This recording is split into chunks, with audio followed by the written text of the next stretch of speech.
So where does all this leave U.S. Israeli relations and the relationship between President Trump and Prime Minister Benjamin Netanyahu? For that, we turn again to Aaron David Miller. He's served in both Democratic and Republican administrations trying to negotiate peace in the Middle East. He's now senior fellow at the Carnegie Endowment for International Peace. Aaron, so good to have you back on the program. You track Israeli public opinion and the opinion of its leaders.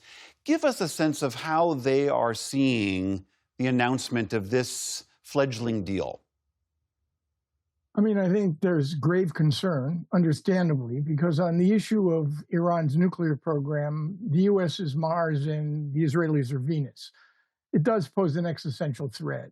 And where you sit has a lot to do with where you stand. So there's a lot of concern that this war of choice that the president launched in conjunction with his Israeli partner, and I must say, you'd have to go back to World War II to find the kind of seamless interaction of two militaries engaged in such an extraordinarily challenging and comprehensive military campaign. So on one level, you have this sort of seamless military integration and cooperation. On the other, however, you have a growing rift, it seems to me.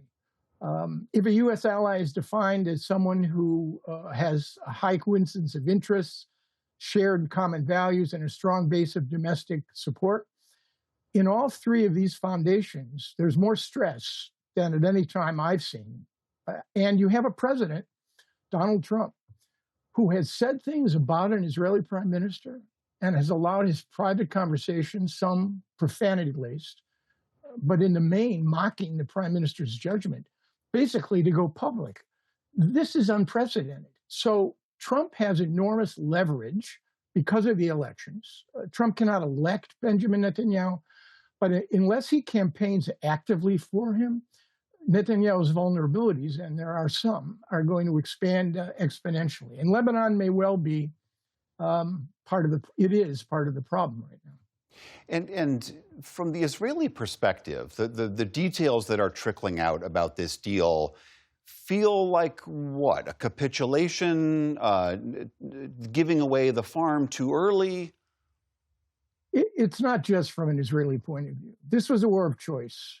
And I worked and voted for Republicans and Democrats. This is a war of choice in which the administration overestimated its own capacity and underestimated the capacity of its adversary. And as a consequence, this war of choice is leading to what I would describe to you as a flawed, I'll say peace in quotes, a flawed piece of necessity. Iran is not going to sever its relations with its proxies. There aren't going to be any restrictions on ballistic missiles. The regime has not only survived, it's weaponized geography. And it's demonstrated that it does not have to match the vaunted power, formidable power of the Israeli and American militaries.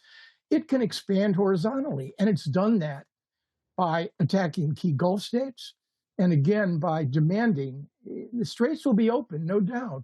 But I suspect Iran wants some measure of control and sovereignty, whether it's tolls 60 days later or navigation fees. They're not going to give this up. So on balance, a normal human would have to ask themselves a basic question. Despite all of the tactical military achievements, the degradation of ballistic missiles, drones, all of that, where is the strategic gain, not just for Israel? Where is the strategic gain for the United States? If the administration can produce, recapture diplomatically, either diluting or exporting out of the country, the 900 pounds of highly enriched uranium, be a big gain.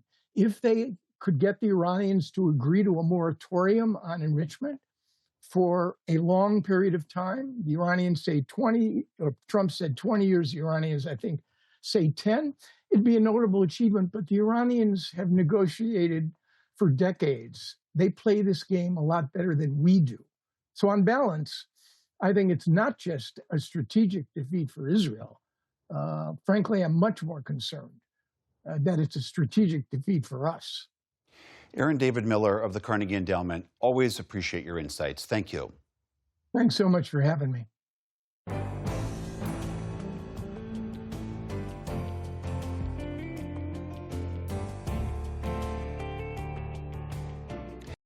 Support journalism you trust. Support PBS News. Donate now, or even better, start a monthly contribution today.